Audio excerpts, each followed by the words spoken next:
Hello once again welcome back all guys. അപ്പം ഇന്ന് April 1 അപ്പോൾ 1 തന്നെ ഞാൻ സാഷ്ടാംഗം പ്രണമിച്ചിട്ടുണ്ട്. അതിൻ്റെ തെളിവാണ് കേട്ടോ നിങ്ങളിപ്പോൾ എൻ്റെ കയ്യിൽ കാണുന്നത്. അപ്പോൾ നമ്മൾ രാവിലെ തന്നെ അടിപൊളിയായിട്ടൊന്ന് വീണു കേട്ടോ ഗായ്സ്. ഇപ്പം നമ്മൾ വീണിട്ട് കുറച്ച് നേരമാണ് ആയിട്ടുള്ളൂ. അപ്പം തന്നെ നമ്മുടെ മമ്മയും കുഞ്ഞാറ്റയും പൈങ്കിളി എല്ലാവരും കൂടെ പോയിട്ട് മുറുകുപൊടി എല്ലാം വെച്ചിട്ട് നമ്മൾ കൈ ഇപ്പം കിട്ടിയേക്കാണ് കേട്ടോ. അപ്പോൾ എൻ്റെ റിസ്റ്റിൻ്റെ അവിടെയാണ് കൈ മുറിഞ്ഞിട്ടുണ്ടായിരുന്നത്. അപ്പോൾ അത്യാവശ്യം കുറച്ച് ചെറിയ മുറിവാണ് കേട്ടോ. പക്ഷേ നമുക്ക് പെയിൻ എല്ലാം കൂടെ വരുന്നത് ഈ ജോയിൻറ്റിൻ്റെ ഭാഗത്താണ്.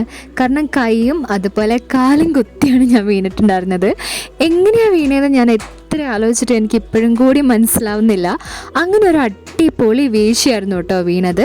ഭാഗ്യം കൊണ്ട് നമുക്ക് വേറെ ഒന്നും പറ്റിയില്ല. ആകെ കൈയും കാലും മുറിഞ്ഞുള്ളൂ കേട്ടോ.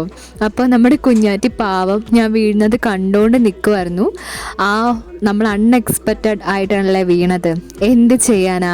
അപ്പോൾ കാലിവിടെയാണ് കേട്ടോ മുറിഞ്ഞത്, കൈ ഇവിടെയാണ് മുറിഞ്ഞത്. അപ്പോൾ എൻ്റെ പാൻസിലൊക്കെ ഓൾറെഡി നല്ല ചെളിയായിട്ടുണ്ട്. ഇപ്പം അത് ഉണങ്ങിയിട്ടുണ്ട് കേട്ടോ. വീഴുന്ന സമയത്ത് അടിപൊളിയായിരുന്നു. അങ്ങനെ 1 തന്നെ ഞാൻ സാഷ്ടാംഗം പ്രണമിച്ചു കേട്ടോ. അപ്പം നല്ല പ്രണമിക്കലായിരുന്നു, ഞാൻ മറക്കുകയില്ല. അപ്പോൾ ഇന്ന് നമ്മൾ ഏപ്രിൽ ഫൂളിൻ്റെ വീഡിയോ എല്ലാം എടുക്കണമെന്ന് വിചാരിച്ചു ഗായ്സ്. ഇപ്പം നമ്മുടെ ഏപ്രിൽ പ്ലാൻ നമ്പർ 125 ആണ് ഇവിടെ യൂസ് ചെയ്തിട്ടുണ്ടായിരുന്നത്. കാരണം നിങ്ങളെല്ലാവരെയും ഫുള്ളാക്കണമെന്ന് വിചാരിച്ചായിരുന്നു ഞാനിരുന്നത്. പക്ഷേ ആ ഏപ്രിൽ എന്നെയാണ് ഇപ്പോൾ ഫുള്ളാക്കിയേക്കുന്നത്. അപ്പോൾ അടിപൊളിയായിട്ടുള്ളൊരു ഫുള്ളാക്കലായിരുന്നു, നമ്മളൊട്ടും എക്സ്പെക്റ്റ് ചെയ്യാത്തൊരു ഫുള്ളാക്കൽ. അപ്പോൾ ഇതൊരിക്കലും മറക്കാൻ പറ്റില്ല. 1 രാവിലെ തന്നെ അടിപൊളിയായിട്ട് ഫുള്ളായി. അപ്പോൾ എല്ലാവർക്കും ഒന്നും കൂടി ഏപ്രിൽ ഫൂൾ ആശംസകൾ ഗൈസ്.